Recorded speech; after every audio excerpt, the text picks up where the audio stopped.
The Mamamoo podcast is supported by Okidoki, the award-winning baby and kids online concept store aimed at bringing organic quality, sustainability, and style to your home. And Ideal Air Purifiers that can help to make breathing clean air a daily habit. Free from fine dust particles, bacteria, and allergens, you can use it at home, at the office, everywhere basically.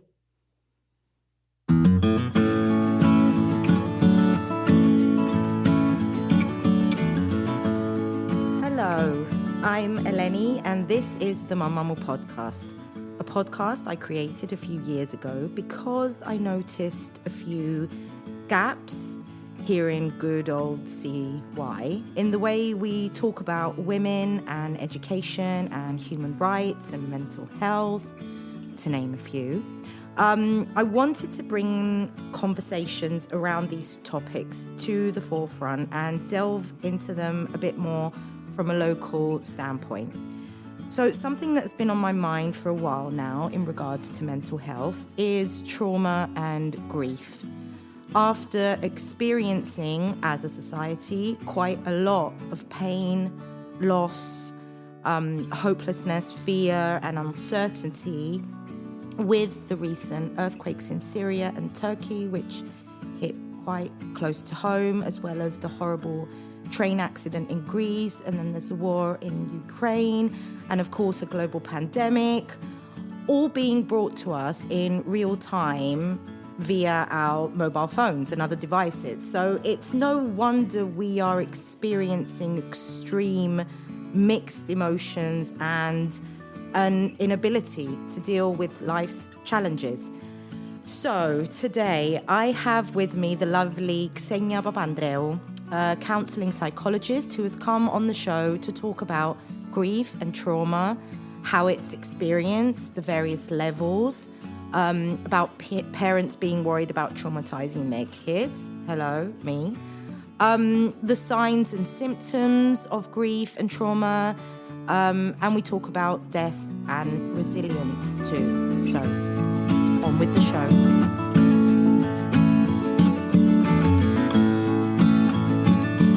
Okay, recording. You can hear me? I can hear you. Thank you for coming. Can't believe we finally managed to organise this. No. Like, took us forever. Yeah, it's ridiculous. What is it? I don't know. And the topic that we have, because I mean, we could have gone in so many directions with you, but I felt the need to focus more on trauma and grief because I feel that there are some maybe misconceptions around it, and also with everything that's going on at Xenia, and you know, we're absorbing it all now from these little devices that we've got attached to our hands and bodies. So yeah, trauma and grief. You want me to start? Do I want you to start? You know what? First of all, what I wanted to ask you is, can we speak about both of them together, or do you want to sort of like do trauma first and then grief, or is it going to be? I think it'll be interchangeable. Let's see how it goes. Let's see how we unfold, because I think there are differences, but I think it's important to delineate them and maybe begin with trauma, I would say, and then move to grief and then see where there's overlap. Okay, so trauma, big word. Is it overused? Yeah, is it lately? Overused? Yeah, it seems to be everywhere, doesn't it? I don't know. I feel it is, but Yeah. is it really, or is it just what I'm taking in? Well, I think over the last few years, I think it just seems to be, I hear it a lot more, obviously my job, but I hear it a lot more. I see it a lot more. Kids are, I got really traumatized last night when I saw that movie. You know, there is this sort of colloquialization of the word. So there is that side of it. But I also think at the same time that over the last 20, 30 years, what the field of psychology is discovering, and also what we're all feeling, is we all have wounds. And what's important is to begin to ask ourselves, actually, what is our own personal relationship with trauma? So we used to think in psychology that trauma was like, a single event. It was a war. It was a rape. It was an assault. You remember like the Vietnam PTSD stories. Maybe. Yeah, I think that was probably like PTSD is probably the most acknowledged terminology that we're all familiar with. Yeah, and so that's what we used to think, that it was, PTSD was something to do with memory, and it was something to do with the fact that we, it's all in the brain. It's to do with the fact that we have flashbacks. Okay. That was it. But over the years, what's happened in the traumatology field is that we've realized now through a lot of research, both on adolescents, on children, and on adults, that trauma is much more common than we thought it was. Okay. We have found that it actually has a neurobiological impact on our bodies and our brains. Okay, wait. Okay. I have questions. Yes. I'm gonna keep doing this, by the way, because I'm trying to make sense of it. Yeah. Right. First of all, is trauma an emotion? The way that trauma is defined in our sort of Bible, which is a diagnostic model of psychology, is that there's different types of trauma. So no, I wouldn't say it's an emotion. I would say there's different categories of emotion, of trauma. Okay. So there's the single incident, there's the car accident, the sudden death, the assault, and there's PTSD symptoms associated with that, which are all perfectly normal and adaptive. If there's multiple traumas, then we move into something that's called chronic trauma. Oh. And that is more ongoing and long-lasting PTSD symptoms. And PTSD symptoms, I think, it's important to mention that they're not just flashbacks. They are maybe avoidance of stimulus. So if you had a car accident in a red car, you're going to be avoiding red cars for a while. Okay. Yeah, as simple as that. All right. Probably. Also important to say that not everybody has PTSD. Okay. Yeah. And I found it really interesting to see actually who gets PTSD and who doesn't get PTSD, because we'll get to that. Yes. But it's just staying on it so we don't digress too much. So flashbacks, avoidance, numbing, irritability, anger, frustration. This is single incident trauma. Okay. All very okay to be having. Right? Nothing wrong with it. We don't want to get rid of them. These are perfectly normal symptoms after an acute trauma. So this is the normal, natural reaction of your brain trying to process something that's traumatic. Okay. All right. Then, if we have multiple traumas, it moves into something called longer-term PTSD or chronic trauma. Then we have another category, which is something that I see a lot of in the office, which is called complex PTSD or relational trauma. Okay. So that is repetitive, ongoing violation, either as an adult or as a child. Perhaps there's no way to escape the situation. So say you're in a domestic violence situation, there is no way to escape. So that's complex PTSD. It's relational, it's repetitive, it's ongoing. There's no specific time, but it's ongoing. Then there's developmental trauma. So that's relational trauma as a child. And it's important as a psychologist to note at what developmental stage did that ongoing trauma happen. Okay. Then there's extreme trauma, which is also called dissociative trauma, which is like what we used to call multiple personality disorder. So it's like on a spectrum, yeah? So you and me could space out, and that is a form of dissociation, right? At the other end of the spectrum, I see most of these as a spectrum disorders, not one or the other, not really binary. At the other end of the spectrum, there's sort of discrete multiple personalities that act independently of another. And that could be brought on by trauma. Wow. Okay. Yeah.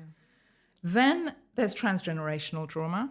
So we now know, over the last 30 years, we've realized through a lot of studies with Holocaust survivors that trauma, that I don't have to directly experience trauma. I can get it handed down by my mom or my dad. In your DNA. In my DNA. So maybe if my mom was super stressed, or maybe if my parents were at the brink of divorce as I was born, and there was a lot of fighting and plate throwing, I was born in a stressful environment. Yeah. So scans of scans of children of Holocaust survivors show that their brains are actually altered. And that's the other thing that we've learned over the last few years, is that the environment in which we're born into and what the brain scans of children, because now we have brain imaging tools that show the difference between traumatized brains and non-traumatized brains. So you can actually see it. So you can actually see it, And that's a relatively new thing in psychology. And we see it more and more and more. And so there's all of this sort of types of trauma. But there's one important thing, Elena, and I really want to stress it today, is that there's this overt trauma. Somebody might be listening here and going, well, I didn't have a traumatized. My family was fine. My parents loved me. Everything was fine. There's overt and covert, and these aren't official diagnostic criteria, but they are definitely things that are happening and that we see more and more of. So the overt is the obvious. It's the events that are non-negotiable. It's the train disaster. It's the war. It's the Ukraine. It's what's happening with the earthquakes. So those are the overt. But there's also the covert. And I think the covert are much less obvious and much more insidious. And they are more about maybe, ongoing neglect, a critical mother. And I'm not saying to mothers, don't criticize. We'll get onto that as well. Oh, God, I've got so many questions about kids and moms. No, I knew you were going to say that. So I just want to say that this is not, I really don't want to come across as, oh my God, parents, you've totally messed this up. Us. Yeah, I really don't. Okay. But I do think it's important to understand the whole scene of trauma. So this covert is much more about really, really, things that sometimes we do as moms and dads and we don't really realize it. It's, are you loved for who you are or what you do? Yeah. I remember my dad, he was like very expressive when I got A's. And, that was it. So the message that I got was what? Do A's, perfect. Everything else doesn't matter. Doesn't really matter. So as a child, now we know in developmental psychology, as a child, that gets ingested. That shapes our adult behaviors. So in answer to your original question, are we all traumatized? I think we carry wounds that sometimes we don't realize it. I mean, I came into psychology quite late, even though I've loved it for a long time. But I feel like it shows up in your relationship. So maybe your husband will criticize you about something and you'll blow off. A lot of the time, it's not about the content. It's about what pushed your buttons back when you were 5. And that's the trauma. Is that what we call triggered? Triggered. I like... because triggered again, can be quite triggering. So I don't like to... I'm trying to avoid the word triggered. That's a word that we hear so often. Yeah. And you even see it like before a post or before a story or before an article. Yeah.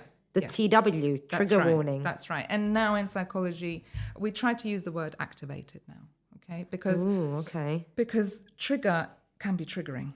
There. Oh my God, I listened to a whole podcast on that. Is it actually doing what it's supposed to do, or is it doing the opposite? doing the opposite? Yeah. So I think there's two schools of thought on that, and I know that this goes into this whole, oh my God, we can't say anything anymore. PC, but all correct. this politically correct stuff. But I do think there was a situation where a child was murdered with a gun, and the grief expert that was talking and something that I was listening to used the word triggered, and she totally lost it. So we need to just be aware. We just need to be aware and then appropriate and responsive depending on the audience that we have in front of us. But going back to covert insidious trauma, I think this is something, I remember watching videos when I was doing my master's on how the environment shapes you. And we were watching the most amazing videos between Edtronic, by the way, were the videos that we were watching. And we're watching like the attunement between the mother and the child, and how the child responds and reacts to each eye movement and each gesture and each tiny, tiny body language. And that's what I'm talking about. That kids are not adults. They absorb much more than we think they do. And that's what I wanted to say. However, having said that, I do think that we just need to be cognizant of that and aware of the fact that we have such an impact on them, but at the same time, not to be scared of it and not to be like, oh my God, I can't say anything to my child because I'm totally traumatizing my child. I will leave you with that. Thank you. And I think we could. Okay.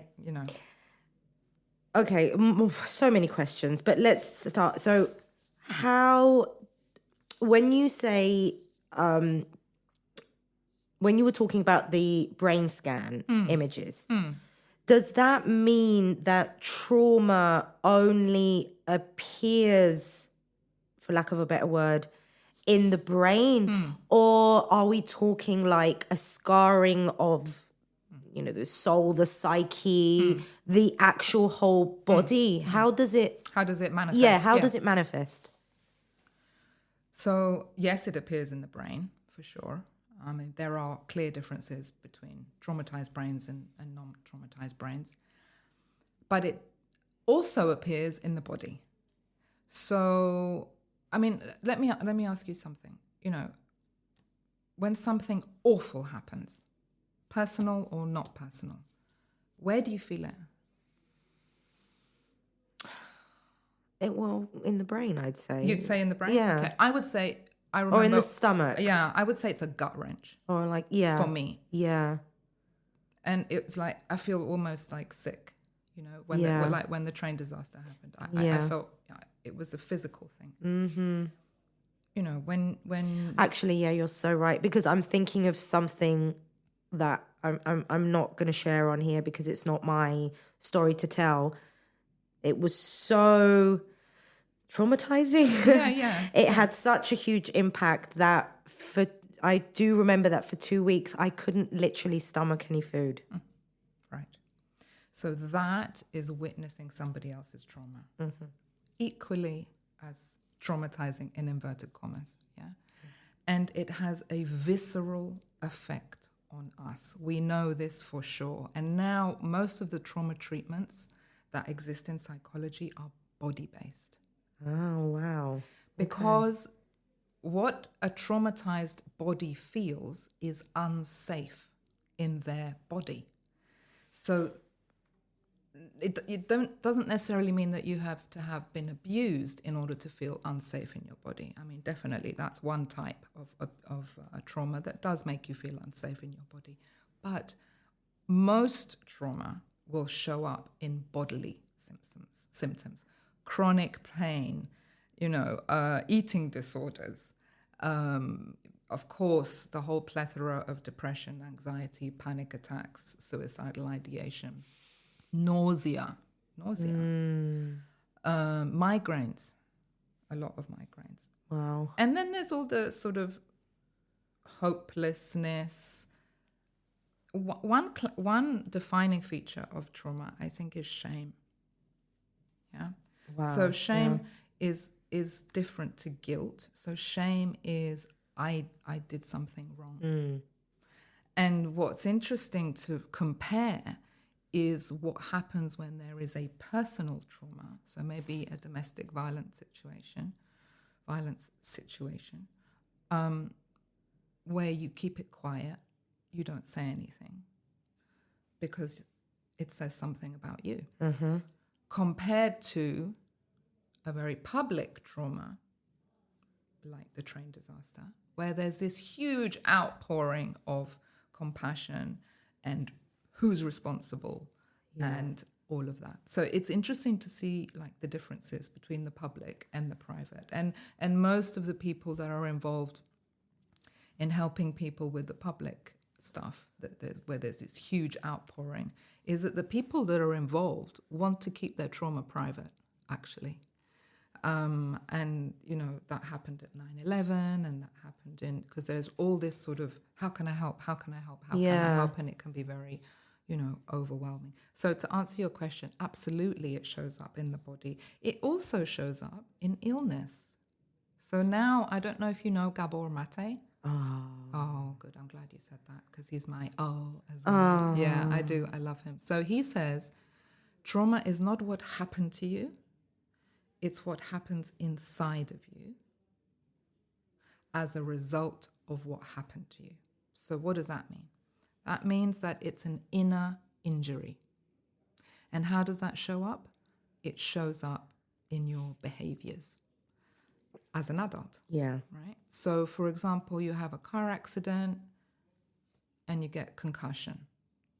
So concussion was the accident, but the injury that it leaves with you for a while is what happened to you. And so it's very present. Trauma treatment is about getting back in touch with the present.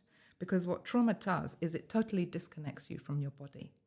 Yeah, you're not able to differentiate between that was then and this is now. You're acting as if you have no agency and no control over your body. And you're acting as if there are danger warnings happening now and you have to do it. And that actually goes So is back. that like a coping mechanism? Yeah, absolutely. And I don't know if you've read, it was Bruce Perry and Oprah wrote a book together. And they wrote a book and it was called, instead of, it was basically about what happened to you as opposed to what's wrong with you. Okay. Yeah? Okay. So meaning that all of this stuff that we see post-trauma is a coping mechanism. You want to avoid. You disconnect from your body. Yeah. Okay.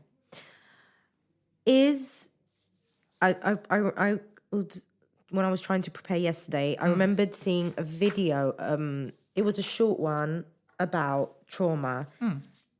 And this person, who I think was an expert, I'm assuming that she was saying that what you're saying now, trauma isn't what happened to you in that moment. It's about the feeling that it left, but also taking it and swinging it back to parents and kids.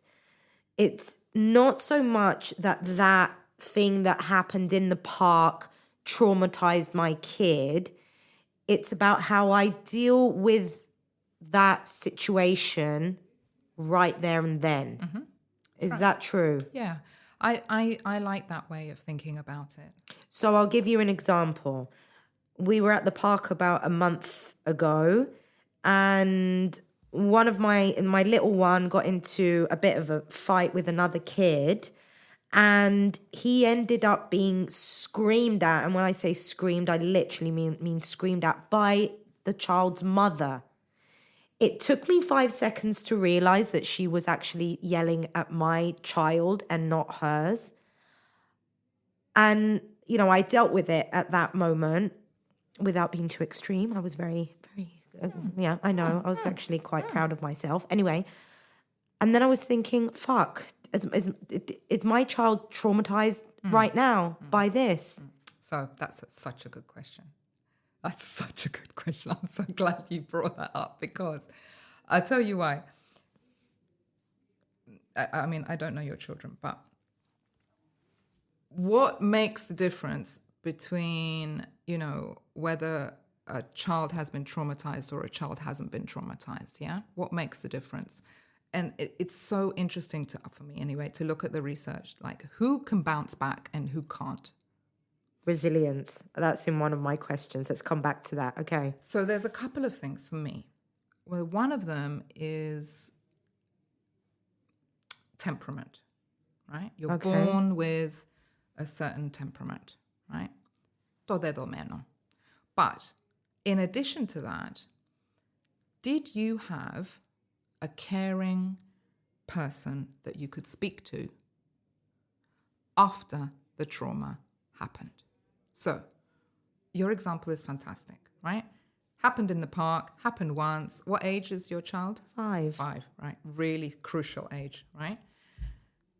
Up until the age of 7 is what psychologists believe that it really makes a difference. And it does not mean that we cannot heal after the age of 7. Okay. We don't close the door. Okay. Really important to say. But 5 is, oh my God, what happened? Shock, right? Mom is also in shock, yeah? Because mom is being attacked by another mom, Mama Bear, Eleni. It takes on her persona and off she goes. Yeah. Right. So the way that you react to the mother is one thing. He's watching that. Yeah. I was very aware of that. Right. Good. Not only him, my other 2 kids as well. That's 12 years old and 7 years old. So he's watching. What do we do what do we do when somebody attacks us? Oh, this is what we do. Right?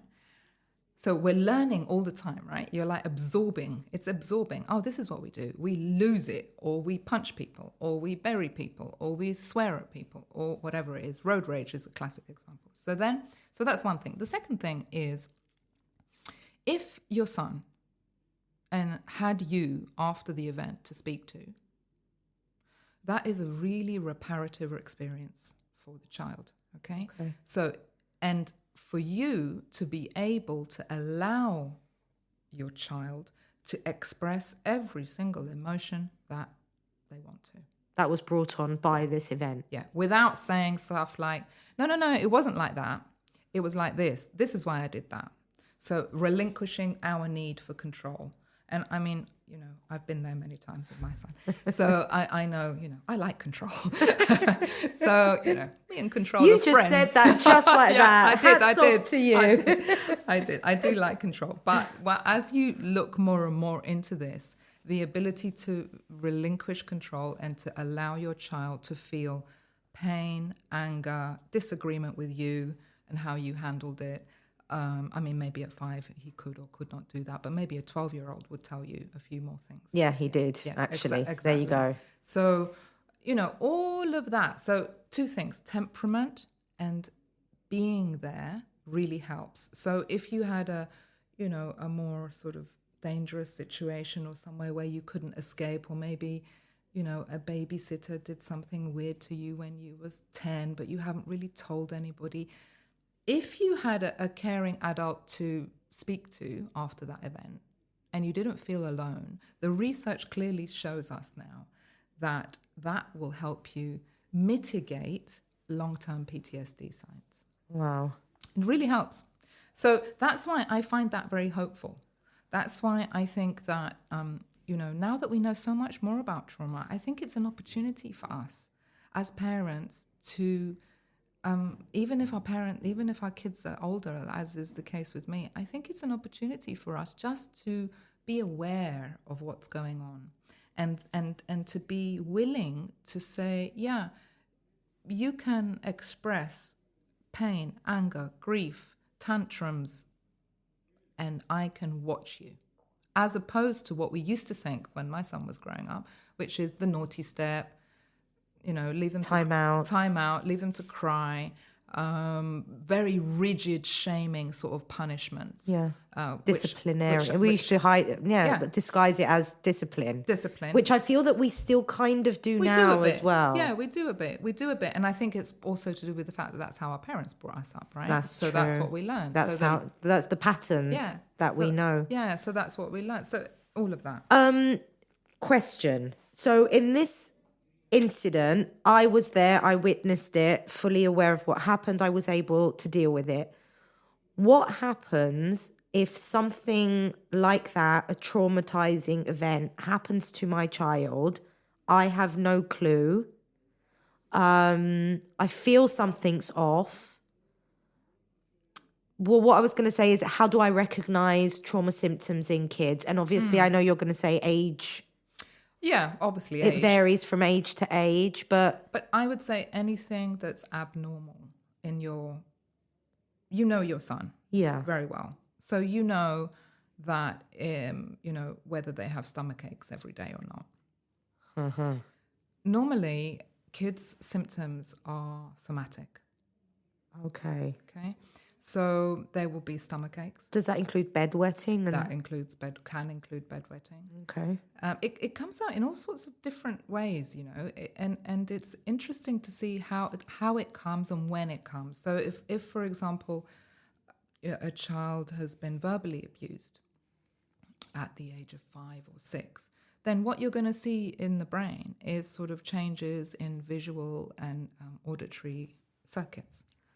Wow. Yeah. So, but going back to your question, somatic symptoms or differences in mood or wanting to stay away from you or not wanting to talk when he's a talkative child changes. So I would say changes. All right. Changes. And then to allow the process to happen. And he might not want to tell you, right? That's the other thing that we need to be aware of. He might not want to tell you. He might want to tell somebody else. And also, having said that now, how do I go into it? It's like, what happened? Yeah. Did something happen? Yeah. Tell me what happened. Who did something to you? Yeah. Does that help? How if I said that to you, would you tell me anything? Right. Just tell me. Spit it out. Get them out. Yeah. Kill them. Yeah. No. I mean, we need to engage our wise adult self. And I think this is something that we forget. We haven't really been taught it as parents, right? We end up sort of going into it as if we were the same age as our 12-year-old. Yeah. So they tantrum, we take it personally, we then tantrum. We need to learn that we have a wise adult in us. I like to put it that way. It might not always be present. And with 3 kids, I'm sure it isn't always So present. we have to get in touch with our inner Yoda. That's what you're saying. I think it's there. But I think we need to learn to regulate ourselves first so that we're able, on a nervous system level, biologically, to be able to give that to somebody else. And that goes back to these videos on attachment. Because I think attachment, do you know about attachment? I do know about attachment. Yeah. So attachment is, Gabor calls it the drive for closeness, okay, which I think is a nice way of putting it. Mm-hmm. It's like when we're born, we have a biological necessity to be close, both physically, but also emotionally to our caregivers, right? So when we don't have that, we are not able to learn how to regulate ourselves. How do we learn to be calm? Through the rocking of our mother, co-regulation, the attachment relationship becomes formed. I look at you, you look at me, we develop this relationship. It's a little bit of a dance. Siga, what ends up happening is I use your calm, nervous regulation to teach me how to regulate myself. Okay. So that attachment relationship, if it's if I have a depressed mother, she's not going to be able to give that to me. If I have a mother that's very negative, she's not going to be able to balance out the other side for me. And I might grow up quite anxious. Yeah. Again, Eleni, and I really want to stress this, we, I think, as parents, underestimate how much we can repair the situation when we've messed it up. Yeah. So, because I can see you looking at me, as if, it's like, oh my God, the damage I've done to my children is irreparable. Yeah, I've so been there. That's how I felt when I saw those videos. And I was like, oh my, what have I done? Oh my God, Yeah. what did I do? I mean, how old is your son? My son's 21. He's 21. But, my eldest is 12. And I'm thinking back to like the whole let him cry out. Don't hold him so much. Don't rock him so much. This was just 10 years ago. Yeah, that's right. 12 years ago. It's not 21 years ago. That's right. It's like, and I'm so happy that new mums are getting so much more new information. That's right. About what it means to be a parent in those early days and what actually... Yeah, and how difficult it is. And how fucking difficult it is. And that's why I go back to the like Gabor says. Sorry, I keep talking about Gabor because it's fine. I think I'm totally in love with him. Anyway. Same here. He, as he says, in the old-fashioned communities, we didn't do this parenting thing alone. We had the village. We had the yayades, we had the bapudes. And I think we still do, a lot of us in Cyprus. Mm-hmm. I mean, that's one of the reasons why we moved here, is so that we did have that and we do have that support. But I think over and above that, I think we underestimate how important it is not to be alone in this parenting thing. And a lot of people, I find it quite shocking how alone people feel at the moment. How alone they are, even in a marriage. Yeah. Even in a close relationship. Yeah. We were talking about that yesterday on a podcast with a friend, that you could be in a marriage, you could have all the people around you helping you out, doing this, doing that, and that you can still feel very much alone. And I do feel that a lot of times mothers do feel that because they're also caught between I shouldn't complain. Yeah. I'm lucky. I'm blessed to have this child. There are so many women who can't have babies. And then you go into that whole... Guilting yourself. Exactly. And again, I'm glad that more and more of us are coming out and saying, look, I love my kids to fucking bits. I would give my life for them, but this gig is exhausting and I'm not supposed to be doing it alone. Yeah. And I need help. And that help can come from, many ways. Online, I think for all its vices, I think it can be so helpful. But, I think it can really be a source of information, maybe overload of information. But sometimes, but I think it's important for us, if we don't have people around us, that we do look, online for resources, of which there are plenty. And there are so many different types of opinions and all the rest of it. But I think if I had to sort of boil it down, I think children have the need for boundaries, the need for safety, and the need for love. And when I say love, I mean most of us love our children. Yeah. Most of us love our children. Most of us do. Yeah. Most of us do. But it's not unconditional, is it? I'm not talking about that. I'm talking about being seen and heard and validated for who you are and for the developmental stage that you are. I think we're in such a rush to have our kids grow up and be independent and be brilliant. And, let's not, in Cyprus, we're quite lucky. We have a lot. Yeah, we do. And so, great. It is. But we also have an obligation, a responsibility to put some boundaries in place. It's okay to say no. I want to. Can we stay on the boundaries part a bit? Sure. Because I think a lot of people, maybe like reaching the age that we are now, 40, 50, realize that we actually haven't ever been taught how to put boundaries down, what it means, what it looks like. So when we say teaching our kids boundaries, is that discipline or is it boundaries for themselves? I mean, how, if you could just like in 5 minutes sort of like give us a few tools on how, because I'm a firm believer that it can make the world of difference if you have those boundaries.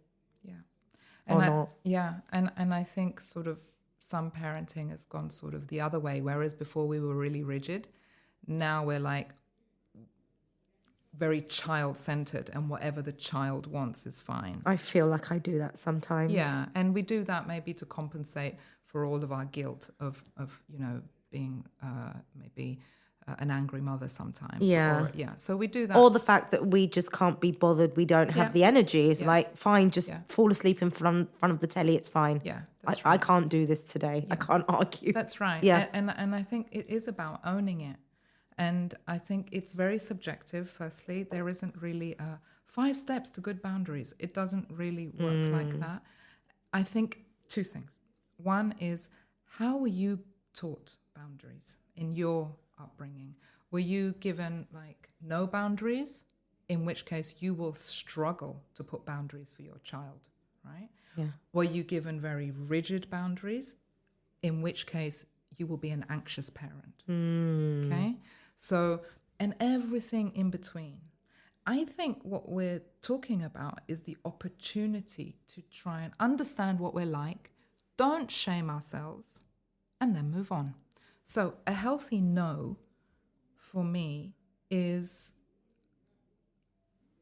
I know you're angry. I know you disagree with me. It sucks, doesn't it? Me taking your iPad. It really sucks. Tantrum, tears, storming out. Let them storm out. Come back. Keep going.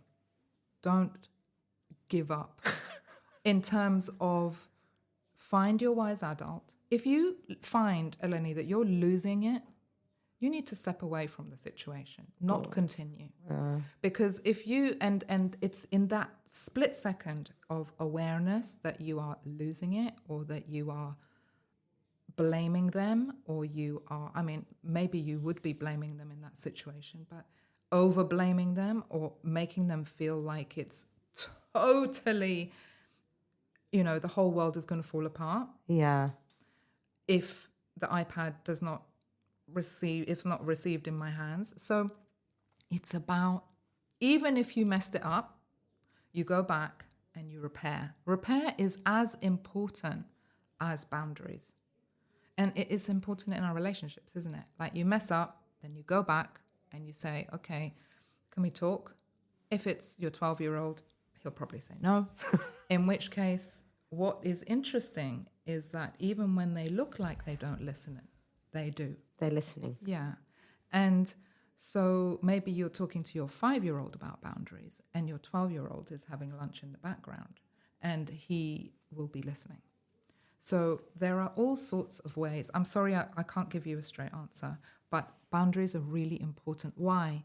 Because it means that somebody has your back. Yeah? Yeah. So it means that I'm not going to neglect you because I care, actually, about you. And the other thing about boundaries is that we need to be consistent. We can't throw out the punishment and then go,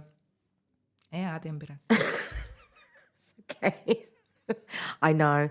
That I know, and I think that piece of information is something that a lot of us are aware of. It's not a one-time thing. No. It's a continuous thing.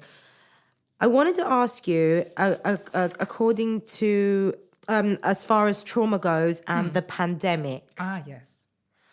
Are our kids as traumatized as we think they are from the uncertainty and the literal just everything up in the air that happened during the pandemic? Yeah. Is there anything out in the research field? Or? So in terms of the research, the stuff that I've read about, and I haven't read everything that's out there, there is a lot that's coming out now, actually, to do with the effect on children. But the stuff that I've read is this difference between, acute trauma and chronic trauma. And I think in the pandemic, we had both. Oh, okay. So basically, you remember oh my God, it's a pandemic right at the beginning. And shock horror. Then there was, we found a cure. Yeah, we found a cure. And then there was, it's a vaccine. Then there was, it's a conspiracy theory. So there was up and down and up and down. So there was that, every time that happened, there was a loss of sort of belief in what was going on in the environment. And you can't, the other thing about that is it's difficult for us as people to process the hundreds of thousands of people that are dying. Yeah. It's difficult for us to put it in our minds. I don't know if you remember that feeling. 100,000 people have died. 200,000 people. It didn't seem to sort of compute. Yeah. And then it became normalized. Yeah. And this normalization is super important in trauma. Actually, there was a really interesting study, now that I think about it, between, it was done in the States, and it was between the, rich kids compared to inner city kids. Okay. And the rich kids had one or two traumatizing events in their lives, but the inner city kids had maybe 20 or 30 identified traumatizing events in their lives.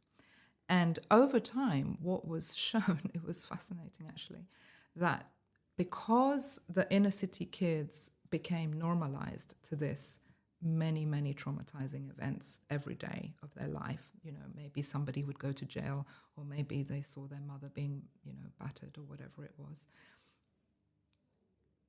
The PTSD symptoms of the inner city kids over time was fewer.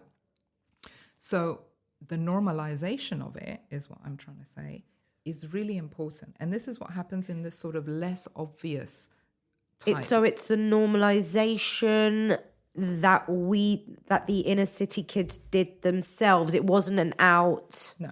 So it was bound. No, that's right. It's like, okay. This is normal. We're going to expect this. So our PTSD symptoms are not as huge. So it was exactly the opposite of what we had expected. So, and taking that to the pandemic, I think if you remember, after a while of this sort of up-down acute trauma that we were all feeling as we were watching TV and going and then not watching TV because it was bothering us too much, we all got burnt out. There was a huge burnout. Not all of us, a lot of us. Yeah. Some of us just carried on. And this is another thing that happens in trauma. It's so subjective. Yeah. Yeah. It's like grief. It's so subjective. And it really depends how it was shaped in your young life. Okay. So that's another key piece to sort of keep in mind. But a lot of us just got burnt out. They was like, I can't handle this anymore. And I think that's what happened to the kids. I think to a lot of children, teachers as well.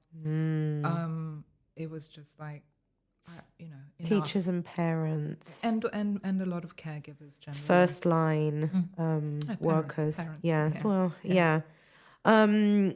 So based on that study, I want to go back to resilience here. Where does resilience come in here? And are kids, is it true that kids are more resilient than we think they are? Yeah, so there's a couple of schools of thoughts on this.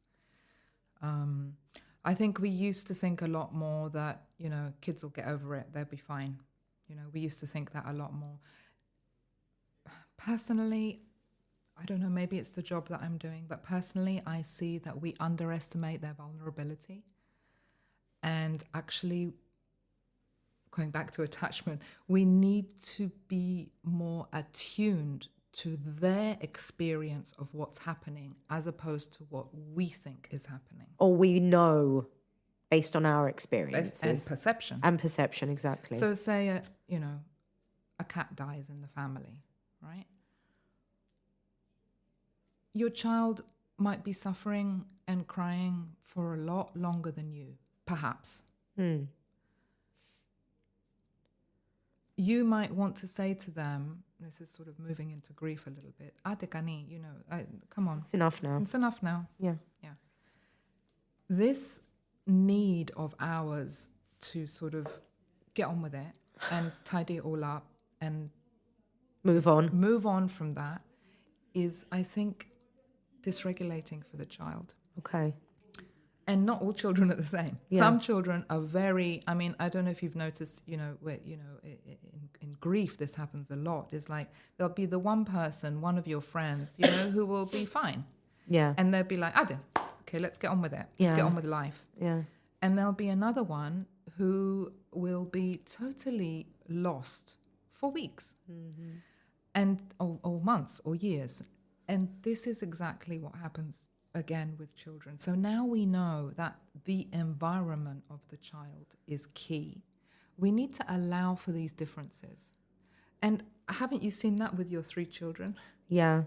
And the interesting thing, Xenia, that I always say is that all 3 of them are boys, and you have no idea how different they are. I have 2 sisters, and I'm the eldest and the wisest. Of course you are. Yeah. Me too. Eldest, wisest. There you go. Yeah. But we're so different. We couldn't be more different. Yeah. And yet, yes, we both had the same parents, but we experience things differently.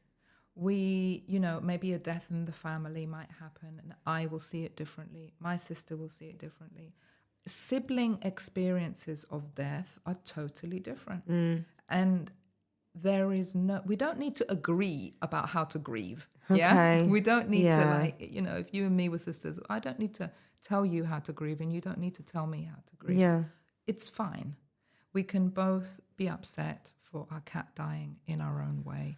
And I think that is something that is really, really important to know, that there is no real roadmap for grief. Of course, in the diagnostic manual, there is what's called prolonged grief, which is over a year, but I think that's a bit judgy. Yeah. That's a bit too long to be grieving. Well, it would probably be a bit too long. You could say there would be a bit too long to be grieving for a cat, but what happens if it's your child? Exactly. And also the other thing, as we're moving into grief, the one thing that I've been hearing a lot is that it comes in waves. Yeah. Is that a good way to... Yeah. And I think, I don't know how much experience you've had with your own personal grief, but it does come in waves. And another important piece is your present grief has a lot to do with how much trauma and grief you've had growing up. So, say you grew up with, violent parents or neglectful parents or a very critical mother or father, and you had this sort of covert grief over many years, developmental trauma over many years. Then your cat dies today. It will activate all of that unprocessed grief from the past. And this is something that we're seeing more and more, is that one person's sort of seemingly disproportionate reaction to a cat dying, and nothing against cat lovers, but to a cat, it's not disproportionate. Yeah, it has to do with what went on in your youth. And so if you have a lot of unprocessed grief, and I think in Cyprus we do. Let's finish, if you want to finish what you were saying, and then let's go into this, because I was going to say, In Cyprus, and we'll talk about Cyprus because this is where we live and we're obviously more aware of it. But talking to kids about death, if you do that, it's almost like you'll be shun out like a pariah or something. By who? How dare you talk to your child about death, or how dare you take your child to his yaya's funeral? Yeah. You know, they don't have the tools to deal with this. Should you be talking to them about it? So what we know, there's a lot of shaming, isn't there? There is. Yeah. And what we know now is that, and again, this goes back to the huge work of developmental psychologists, right, over the last 30, 40 years. What we know now is that if kids are not told the truth in developmentally appropriate language, right, they will make up something that is much worse. Oh, really? So their fantasies of what may have happened to this person that died it could be much worse than if you sat them down and said, Yaya's body stopped working. And now she's safe in, if you believe in heaven, then in heaven. Or if you don't believe in heaven, then explain it in plain language so that the child is clear about what happened. There will be questions, and they're really tough because you have to find the words to be the wise adult. Yeah. But it's our job. And if you don't find the words that minute, or if you're too overwhelmed yourself, it's your mum that's died, you need to honor that, and you need to share that, and you need to say, yeah, I'm not okay at the moment, but I will get back to you, and then make sure you do get back to them. So I think kids really need to know the truth. And we see this, like this happens a lot with divorce, Yeah. Yeah. There isn't clear stories being told to children. And so what they do is they make up scenarios about how it's their fault, because children internalize what they see is happening around them. Yeah. And they tend to blame themselves. Yeah. Crying in front of your child. Again, something that personally, I don't remember my mum or dad ever crying in front of me. Sorry, Mum. I know she always listens. If you did and I don't remember it, but I do it a lot in front of my kids. Like I do it. If I'm tired, I'll say, I'm very tired and, I'm not feeling well, or I'm overwhelmed, or is that okay?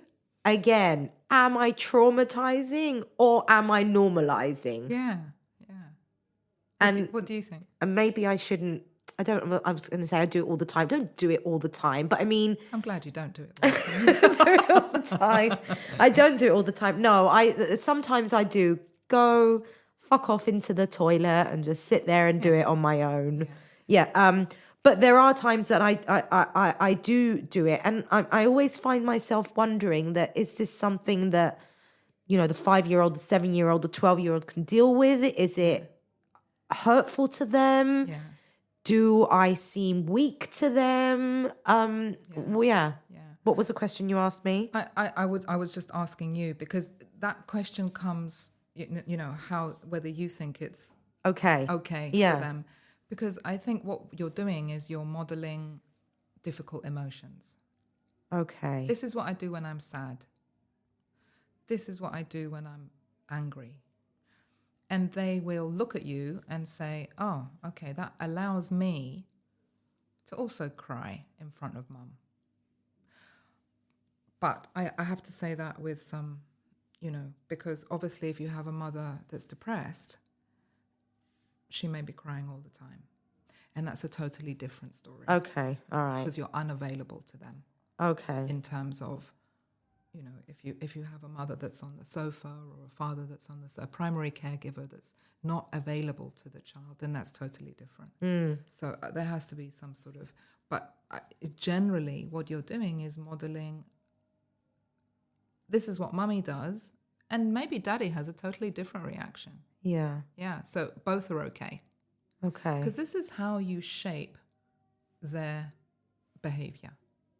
Okay. Just by them watching what happens in different situations. And it's the same with grief, by the way. So if your relative dies and you're grieving, do you cry in front of them or do you not? Do you keep secrets or do you not? What psychology says today is that secrets, definitely for children, are not good. Clear, plain language explanation, and then an opportunity to ask questions. So where exactly is Bapu? What do you mean he's in heaven?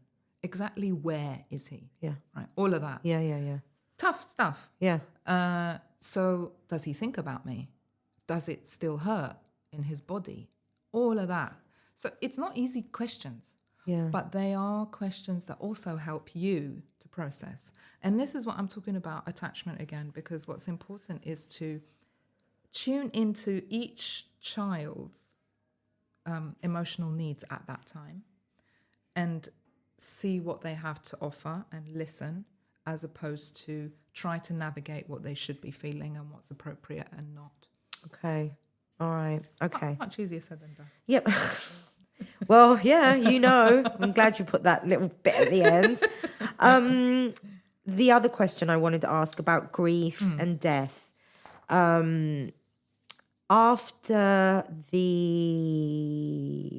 think it was the train wreck in Greece, which came a month after the earthquakes in Turkey and Syria. The first part I want to ask you is,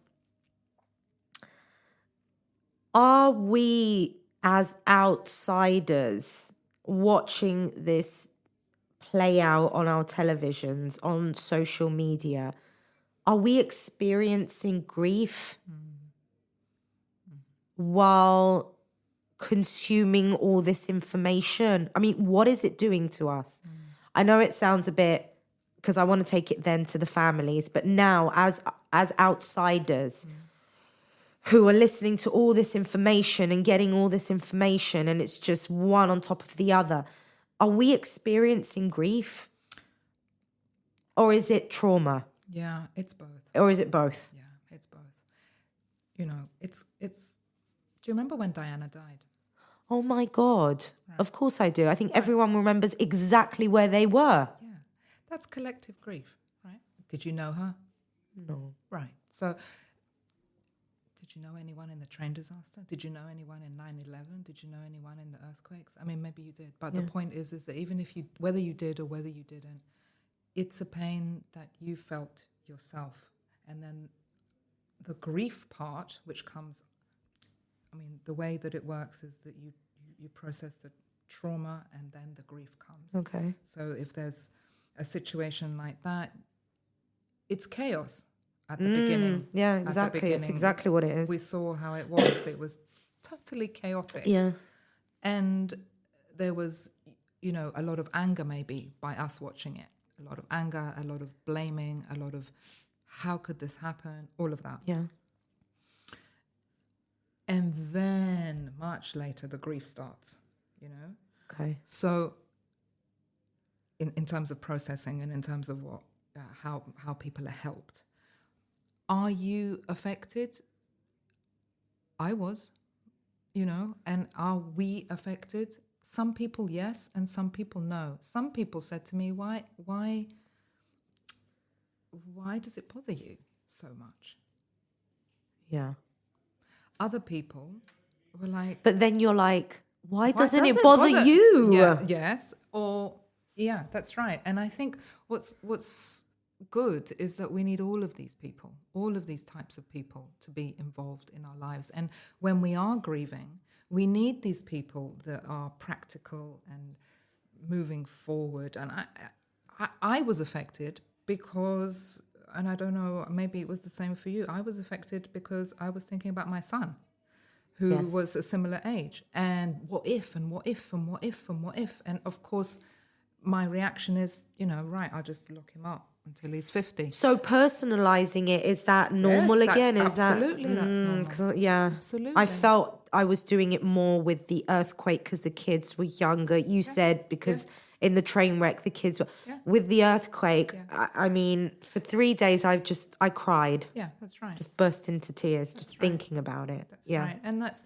witnessing someone else's trauma. And also what's important in the natural disasters to differentiate it from a train disaster where maybe somebody is responsible. In a natural disaster situation, you're losing Control. everything. Your house, your sense of self is totally distorted. Of course, if you lose a child, also your sense of self is totally distorted. But when you have no house and you have no sense of identity about who you are anymore, it's a very different experience to a 9/11 or somebody was at fault or a school shooting. It's quite a different scenario, and the way that the treatment is slightly different as well. The treatment is body-based at the beginning. It's acute trauma. It's incident rooms. It's people getting together to, talk about what happened. And then further down the line, then you go into the grief. We talk about parents losing their children and, just the thought of it, just, you get... when the train wreck happened, I remember I was watching the news and a psychotherapist came on and said, the fact that these kids are being given back to their parents in closed caskets, the fact that because there's, in some cases there was nothing to see. But even in the cases that there was something to see, they were told by the government, by the state, do not open the caskets, do not look, just take it, bury your child, mourn, grieve. This psychotherapist came on this channel and she was saying part of the grieving process is seeing. I remember I was in a hotel that day and I was thinking, what? Is she literally telling parents to look at, I don't know, like dismembered bodies or body parts, or what is she saying? How? And then she went into explaining why this part of the grieving process is important. And I want you to elaborate a bit on that, but I also wanted to say that it just goes to show how little we know or how few tools we are given to deal when something like this happens. We have no idea, and everything seems weird and strange to us. Yeah. And again, I go back to it's subjective. Parents should be given the choice. I think that was the part that a lot of people were saying. Parents should be given the choice. However, what do we know from grief education generally is that the reason we go to a funeral, more than just a ritual, is so that it's witnessed by others and by you. And in the witnessing of seeing your child or your relatives' body parts, if you want or not, it becomes real for you. And that real helps you with closure. Now, closure is a bit of a weird word because I don't think you ever, move on from losing your child. I think what she said was the brain will sort of like continue to believe that person will walk through the door or call me or be there. Yeah, which does happen often in grief anyway. Like, because there's the acute trauma, it happens, but then there's the mother or father's, loss of there is no child in my life anymore. Every single day, every single day, every single day. So you're reminded of that every single day. So that's the grief part. So it makes it real. This is exactly it. It makes it, I saw it. So somewhere in my brain, eventually I will be able to connect the dots. Because, you know, if we think about the emergency stress reaction, it's, you know, it's like a thermostat. It goes up and then it goes back to homeostasis. But if it doesn't go back to homeostasis, what ends up happening is it gets stuck with all the sensory, you know, fragments being unintegrated into the story. So you're not able to make a narrative. So by seeing, you are. And that's why a coffin helps. And that's why, you know, I mean, in some villages, they used to have open coffins, and maybe they still do in some places in Cyprus. That's why it's so difficult, you know, the soldiers that were never found, all of that, because there is no, it was a bit like COVID, actually. There was no enemy. There was no person. There was nothing solid that I can lay my eyes on and my mind. Yeah. So that I can make the connection. Yeah. Grief and mourning, are they the same? I think mourning is what we do in church, and minimosino, and, you know, all these very important rituals for some people. For some people, they're not important. But for other people, they really do add a lot of value. And so it has a religious connotation, does it really? It can. Okay. It can. Grieving is what you do personally with that, with the memory and with the loss and what happens between you and that person.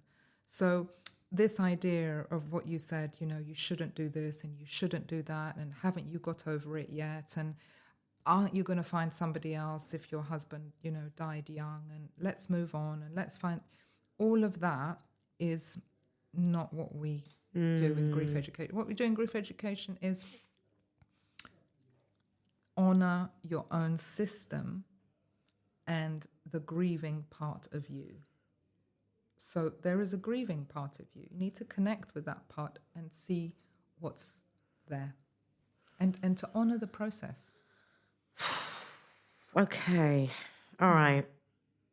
I think my questions here are done. Did you have anything else maybe that I missed? No, I think we covered everything. A lot of it. I think we did, yeah. Yeah.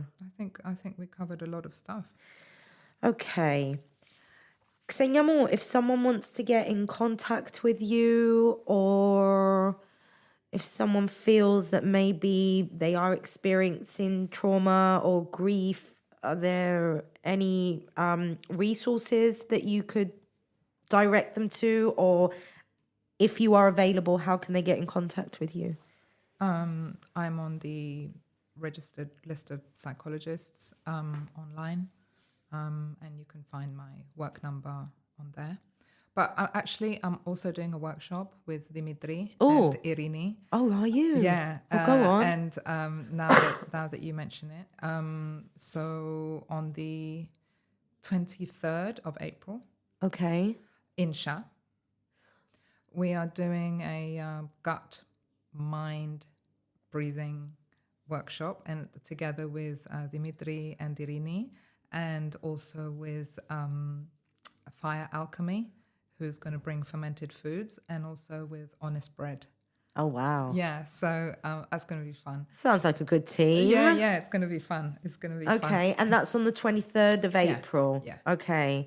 I think this definitely is coming out before the 23rd of April. So if anyone is interested in attending that workshop, I will add the contact details of Dimitri, Irini. There'll be stuff coming out. Yeah. Okay, on in the show notes. Okay, thank you. It was a lovely chat. It was. It was a lovely chat. And I feel that you're going to be coming on the podcast again, whether you like it or not. actually quite enjoyed it. I was a bit nervous this morning. See, I told you. Yeah, but actually, I quite enjoyed it. Yeah, it's nice here. I like it here. I know. I get, and many times I stop recording when my guests say this, but let's leave it. Let's leave it, because a lot of people do come in the studio and they sit down, the microphone, the headphone, like, oh my God, shit, this is really real. And, what if I say something and mess it up? And then by the end of it, everyone's like, that was so much fun. It is, and even though it was a heavy topic. It was a heavy topic, but I feel that a lot of people are going to be either feel seen or heard from it, or just brush away those misconceptions that have just built up for so long. So thank you for coming and doing that. Thank you for inviting me. Thank you. Thank you.